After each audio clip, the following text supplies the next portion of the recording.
Hi friends, welcome back to my AI यूपिक channel. आज का हमारा जो टॉपिक है पाइथन से रिलेटेड है।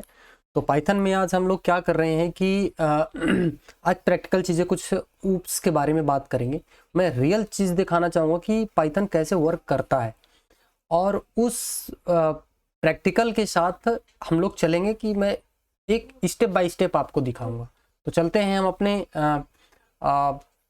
जिस जगह में हमें प्रैक्टिकल करना है, ये गूगल में मैं उस चीज़ को आपको दिखाता हूँ ए टू जेड करके। जैसे कि मैं अपने गूगल क्रोम में आ गया। अब गूगल क्रोम में यहाँ पे आप सर्च करेंगे पाइथन ट्यूटर। पाइथन ट्यूटर करके आप सर्च करेंगे तो आपको यहाँ पे दिखेगा। जैसे कि मैं यहाँ पे एडिट पोस्ट करता हूँ, मैं यहाँ से बैक जाता हूँ और यहाँ पे एडिट करके अब मैं इसको ना डिलीट मार देता हूँ कि जो मैंने किया था। अब यहाँ पे आप देख लीजिए, इसको tutor.com के नाम से आप जाके से पाइथन 11 करके, जो भी पाइथन आपका हो, आप पाइथन यूज कर जावा में देखना चाहते हैं, पाइथन में 6 के साथ जाते हैं, अब जैसे आपकी मर्जी आप वहाँ पे जाके देख सकते हैं। तो हमारा यहाँ पे सीन क्या है कि हमें ये देखना है कि पाइथन हमारा वर्क कैसे करता है। तो एक क्या है, मैं एक जो पिछले क्लास में मैंने बताया था कि यहाँ पे हमें for I in range 1 to 10, 1 से लेके 10 तक चलता, क्या 10 से पहले हमें ये दे देगा या 10 के बाद देखते हम लोग इसको देखते हैं ये कैसे हमें आउटपुट हमें देगा। तो हम लोग क्या करेंगे, विजुलाइज एग्जीक्यूशन को हम प्रेस करेंगे। जैसे हम एग्जीक्यूशन प्रेस करेंगे तो हम एक पहुंच जाएंगे उसके जावा पाइथन के एग्जीक्यूशन पार्ट में। तो हम देखेंगे यहाँ पे नेक्स्ट हम प्रेस करेंगे तो हमें ये बताने लगा कि अब ग्लोबल फ्रेम में आ गया, ये वाला पार्ट ग्लोबल फ्रेम में आ गया। अब जैसे हम नेक्स्ट करेंगे तो ये पाइथन यहाँ से स्टार्ट हुआ, कहाँ पे गया, प्रिंट में गया।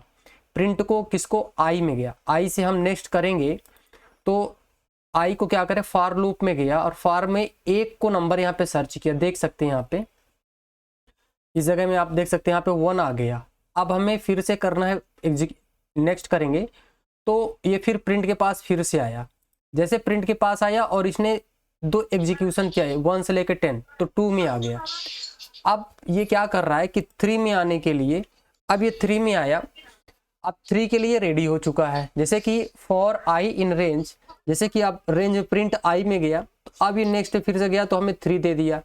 अब हमें क्या देगा, ये 4 देगा, 4 दिया, फिर से 3 में 5 में आ गया, फिर 6 में आ गया। जब तक ये वाला जो कर्सर है ये वाला ये कंप्लीट नहीं हो जाएगा तब तक यहाँ पे हमें आउटपुट भी मिलेगा। देखते हैं हम लोग इसको करते हैं। फिर 2 में आया, फिर 1 पे गया, फिर आ गया नीचे फार में। ऐसे करके जब तक ये 9 तक नहीं हो जाता, देखो 9 तक हमें एग्जीक्यूशन दिया, कहाँ तक दिया, 9 तक ही दिया, आप देख सकते हैं। अब ये 9 यहाँ से 1 से स्टार्ट हुआ, 9 तक आ गया। तो आई थिंक आपको समझ में आया कि पाइथन कैसे फॉर लूप कैसे यूज करता है ना। अब हमें क्या करते हैं कि अब हमें दूसरा, हम यहाँ पे एक हम यहाँ पे एक और कोड लिखेंगे जिससे कि हमें पाइथन का अच्छी तरह से मालूम पड़े। जैसे कि हम यहाँ पे फॉर एक हम नंबर यहाँ पे दे रहे हैं। जैसे कि हम आई के साथ हम यहाँ से हम एक दूसरा कोड यहाँ पे हमने लिख दिया। जैसे कि नंबर है, हमने एक लिस्ट में 1 2 3 किया, फॉर नंबर दिया, नंबर के साथ हमने प्रिंट नम दे रहे हैं। अब हम इसका एग्जीक्यूशन देख रहे हैं, क्या इसका एग्जीक्यूशन क्या है। हमने एग्जीक्यूशन को हमने इंटर किया, अब ये आ गए अपने फॉर्म पे। अब नंबर, एक जो नंबर वेरिएबल है, इस नंबर में हमारा लिस्ट है 1 2 3 स्टोर है। अब फार लूप जो है वो फार लूप क्या करेगा, अब वो रन करेगा। तो हमें क्या करना है, हम नेक्स्ट हम करेंगे 1 से लेके 8 स्टेप तक ये जाएगा। पहले हमारे ये नंबर से आया, कहाँ पे आया, फॉर लूप को। फॉर लूप को क्या किया, हिट किया, ट्रिगर किया। जैसे फॉर लूप को ट्रिगर किया तो ग्लोबल फ्रेम पे नंबर आ गया। तो ये क्या कर रहा है, ये देख रहा है कि लिस्ट के अंदर 1 2 3, लिस्ट के अंदर कितना सारा का सारा लिस्ट ने रीड कर लिया। अब ये नेक्स्ट जाएगा तो कहाँ पे जाएगा, प्रिंट में आएगा। प्रिंट करने के लिए किसको, अब ये देख लिया भैया, अब हमें नंबर फॉर्म पे। अब नेक्स्ट वाले आया, नेक्स्ट में 1 इसको मिला, अब ये 1 को प्रिंट कर दिया यहाँ पे। अब फिर ये क्या करेगा, सेकंड में आएगा, फॉर को हिट करेगा, सेकंड को नंबर यहाँ पे लेगा, यानी सेकंड को। अब यहाँ पे देखो ये सेकंड को नंबर लेके आ गया। अब फिर से ये सेकंड को फिर प्रिंट नम में गया, नंबर को जाके हिट किया, ट्रिगर किया और नंबर में 2 में आ गया। अब इसके बाद इसका एग्जीक्यूशन कंप्लीट हो गया, यानी अब यहाँ पे देखना भी एग्जीक्यूशन कंप्लीट। अब आप चाहे बैक में जाए, ये आपको आई थिंक समझ में आ गया। अब एक और दूसरा कोड करते हैं यहाँ पे हम कि जैसे कि मैं यहाँ पे एक बहुत सिंपल सा कोड नेस्टेड लूप को लेके आता हूँ। एक नेस्टेड लूप है जिसमें मैं एक कलर लेके आता हूँ, कलर लेके आता हूँ। अब ये कलर को मैं यहाँ पे इसको एक नंबर में कलर यहाँ पे दिया, एक यहाँ पे रेड ग्रीन, अब एक मैं ब्लू भी कर देता हूँ।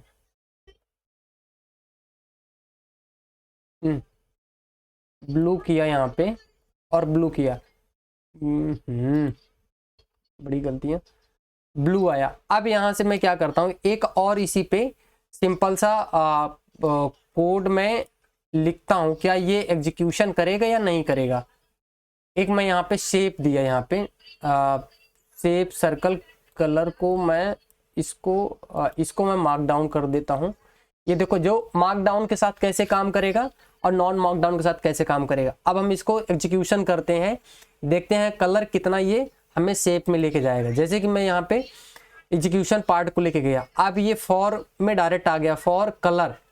अब कलर से क्या कलर है, अब देखो कलर में कहा अगर कुछ ना कुछ गलत होगा तो ये हमें गलत रॉन्ग दे देगा। अब ये शेप में आया, शेप कलर में जैसे गया नेक्स्ट में सेकंड में आया।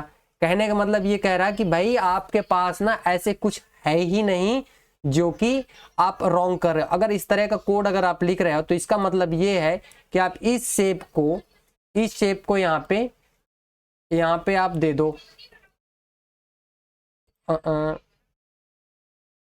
आप नेक्स्ट फर्स्ट में आ जाओ, फर्स्ट में आओ। नहीं, ये कोड गलत हो गया, मैंने अब यहाँ पे आपको एडिट कर देता हूँ ताकि आपको दिक्कत बिल्कुल ना आए। मैं एक नंबर से लेके आता हूँ फॉर प्रिंट के साथ, एक 20 के साथ, माई लिस्ट के साथ लेके आता हूँ। जैसे कि एक दूसरा लिस्ट के साथ आ रहा हूँ, एक यहाँ पे ये थोड़ा सा दिक्कत कर रहा है। जैसे मैं यहाँ पे एक माई लिस्ट के साथ आया 10 20 30, 10 20 30 में देखते हैं फॉर लूप कैसे वर्क करेगा। अब यहाँ पे ये क्या आ गया, ओके कोडेड एग्जीक्यूशन। ओके ये अब देखो माई लिस्ट में है। अभी जो ये वाला जो कर्सर है, ये वाला कर्सर को ध्यान दीजिएगा, ये कर्सर जाएगा नीचे, ये कह रहा है नेक्स्ट लाइन टू एग्जीक्यूट। अब ये वाली जो लाइन है यहाँ पे आपको दिख रहा होगा, ये वाली लाइन दैट जस्ट एग्जीक्यूटेड। अब मैं नेक्स्ट को एग्जीक्यूट किया तो माई ग्लोबल फॉर्म पे आया और 10 20 30 इसको मिला। जैसे पिछले वाले क्लास में 10 20 30, अब 10 20 30 के अंदर जैसे आया तो माई लिस्ट के अंदर गया, माई लिस्ट के अंदर से ये अब नेक्स्ट गया 10, ये पाया यहाँ पे, पहले वाला नंबर पाया 10 20 30 इसके पास था। फिर मैं नेक्स्ट करूँगा तो ये फिर प्रिंट के पास आया, प्रिंट के पास आने के बाद आप देख सकते हैं ये वन लाइन करके ये आ रहा है। इसका मतलब क्या, आप क्या समझ रहे हो। अब एक डिक्शनरी की मैं इटरेशन कैसे ये इटरेशन करेगा, मैं एक डिक्शनरी का इटरेशन करके आपको दिखाता हूँ कि जैसे एक कोड एडिट करते हैं यहाँ पे, एक मैं यहाँ पे इसको बैक करके यहाँ पे एक मैं डिक्शनरी का दिखा रहा हूँ, डिक्शनरी कैसे वर्क करेगा और किन किन कारणों, मतलब इसका क्या प्रॉपर्टी है, कैसे एग्जीक्यूशन करेगा।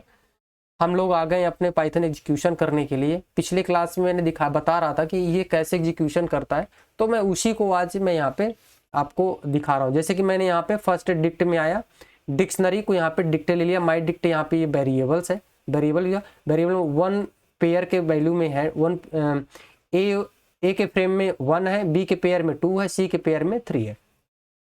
तो पहले तो डिक्ट आइटम में ये आइटम को डिक्ट करेगा। जैसे कि मैं नेक्स्ट कर रहा हूँ तो ये डिक्ट में गया, प्रिंट में इस पे गया, बी में गया, बी से ए में, फिर सी में आ जाएगा। ये देखो बी में आया, डिक्ट में गया, फिर ये ए की पेयर में ए को लेके आया, बी के पेयर में 2 लेके आया। अब सी के पेयर में देखेगा, सी के पेयर में क्या है, जब तक इसको कंप्लीट टास्क नहीं कंप्लीट कर देगा तब तक ये रन करता जाएगा। आई थिंक आपको समझ में आ गया होगा कि प्रॉपर तरीके से कैसे काम करता है। और यदि आपको ये समझ में आ गया तो आई थिंक आप एक मैं और आपको दिखाना चाहूँगा। जैसे कि मान लो कि मैं एक मैं आपको दिखाना चाहूँगा कि एक मैं एल नाम का वेरिएबल ले रहा हूँ। एडिट कर रहा हूँ, यहाँ पे एडिट कर रहा हूँ। तो जैसे कि मैं यहाँ पे एक बहुत ही सिंपल सा एक एल नाम का वेरिएबल लिया। अब मैं इसी को फॉर लूप लगाऊंगा। फॉर लूप में क्या है कि आपको देखने में मिलेगा, जैसे कि मैं पिछले वाले क्लास में जैसे किया था वैसे। अब यहाँ पे देखना ये कैसे वर्क करेगा। डेटा टाइप भी बताएगा कि कौन सा डेटा टाइप है, और इसका सारा एक एक करके देगा। जैसे कि अब चलते हैं हम लोग अपने इसको एग्जीक्यूशन करते हैं। हम पहले काम, ये ग्लोबल फेम पे है, इसने देख लिया 1 2 3 4 5, इसके अंदर कितना है 1 2 3 4 5 है ना लिस्ट के अंदर। अब ये लिस्ट को चले जाएगा, किस में आएगा, प्रिंट फंक्शन में आया। ये यहाँ पे देखिए लिस्ट है, ये लिस्ट पहले से ऑलरेडी बता दिया। लिस्ट के बाद ये 1 पाया, 1 को प्रिंट कर दिया। अब प्रिंट को डेटा टाइप लेके आएगा कि भाई डेटा टाइप में कौन सा है, एग्जीक्यूशन कर रहा है। अब यहाँ पे देखो इंटीजर, जैसे यहाँ से आया, अब ये पाया क्या है, इंटीजर वैल्यू 1 से लेके 3 1 2 क्या है, इंटीजर। अब ये सेकंड करेगा रन, फिर से एग्जीक्यूशन करना चालू किया प्रिंट का, फिर वो पीछे गया और वो रन करके फिर से पहुंच गया फॉलो। यानी कहने का मतलब जैसे कि ये जब तक ये टास्क कंप्लीट नहीं होगा तब तक वो इटरेट करता रहेगा। तो यही है इटरेबल, है ना। एक और मैं आपको एग्जांपल के तौर पे दिखाता हूँ कि जैसे ये एक मैं फॉर लूप, आपको मैं रेंज दिखाई दिया, आपको मैं एक नंबर दिखाई दिया। एक बार मैं दिखाता हूँ जैसे कि मैं एक फॉर लूप स्ट्रिंग के साथ कैसे करता हूँ। अब एडिट कोड में गए, एडिट कोड में जाने के बाद मैंने इसको एडिट कर रहा हूँ। जैसे कि मैं यहाँ पे मैं अपना नाम सिद्धनाथ तिवारी लिख दिया। अब फॉर लूप स्ट्रिंग के साथ ये कैसे वर्क करेगा, विजुलाइजेशन को आप एग्जीक्यूट करिए। विजुलाइजेशन जैसे एग्जीक्यूट करेंगे 38 टाइम ये चलेगा। ये देखो ग्लोबल सिद्धनाथ पे आया, इसने स्ट्रिंग को स्ट्रिंग पे आ गया सिद्धनाथ। अब ये फॉर में आया, फॉर से प्रिंट में जाएगा, बार बार करके इसी को प्रिंट करता जाएगा। देखना ये आया प्रिंट, फिर ऊपर गया, फिर वो नीचे आया, ऐसे करके जब तक पूरा टास्क कंप्लीट नहीं कर देगा तब तक ये continue up down up down up down करेगा, एग्जीक्यूशन करता चला जाएगा जब तक कंप्लीट नहीं हो जाएगा। ओवरऑल जब कंप्लीट हो जाएगा तब बता देगा भैया आपका कंप्लीट हो गया, 38 स्टेप है। तो आई थिंक आपको ये चीज़ समझ में आ गई। और एग्जीक्यूशन पार्ट ना जब तक आपको मालूम नहीं पड़ेगा पाइथन में किस तरह से आपका जो फॉर लूप है वर्क कर रहा है, तब तक आपको समझ में नहीं आएगा। तो आई थिंक आज आपको समझ में आ गया होगा कि कैसे हमारा फॉर लूप वर्क कैसे करता है। तो वीडियो आपको अगर अच्छी लगी हो तो लाइक करिए, कमेंट करिए।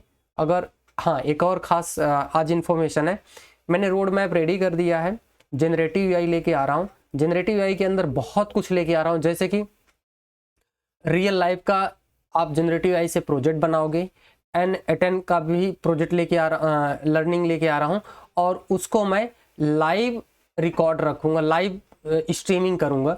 लाइव स्ट्रीमिंग में A to Z मैं पहले तो आपको पूरा स्ट्रक्चर बताऊँगा और वहाँ से आपको मज़ा आ जाएगा और लाइफ चेंजर हो सकता है। तो जो कि जनरेटिव है बहुत ही इस टाइम पे डिमांडेबल है।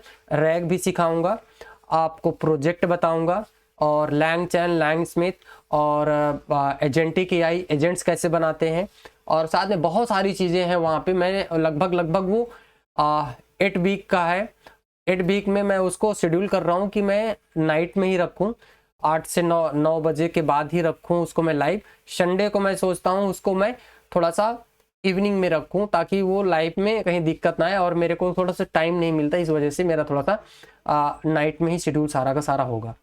तो आई थिंक आपको बहुत मज़ा आएगा। A to A की भी क्लासेस चलाऊँगा, N8N का भी चलाऊँगा, और विदाउट कोडिंग का, और LangChain, LangSmith, crew AI, PhiData, बहुत सारा चीज़ें मैं वहाँ पे लेके आ रहा हूँ। और आपको मैं लाइव बताऊँगा, रिकॉर्डेड नहीं रखूँगा उस पार्ट को, और लाइव स्ट्रीमिंग करूँगा, और हैंड टू हैंड सारा का सारा समझाऊँगा। क्या आप कैसे API बनाओगे, आप पोस्ट कैसे बनाओगे, और कैसे आप, बहुत सारी चीज़ें हैं उसके अंदर। तो चीज़ें वहाँ पे मैं पहले आपको रोड मैप बताऊँगा कि इस रोड मैप से हम चलेंगे, और ऐसे करके आगे। आपको अगर ये वीडियो अच्छी लगेगी तो आप लाइक करिएगा, वरना डिसलाइक करना तो मत भूलिएगा। तब तक के लिए धन्यवाद, बाय बाय।